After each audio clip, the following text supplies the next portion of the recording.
دیوونه تو دل من یکی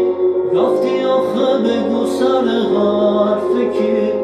وقتی نیستی حرفامو بگم بکی عشقم کاشکی منو توی دلت حبس کنی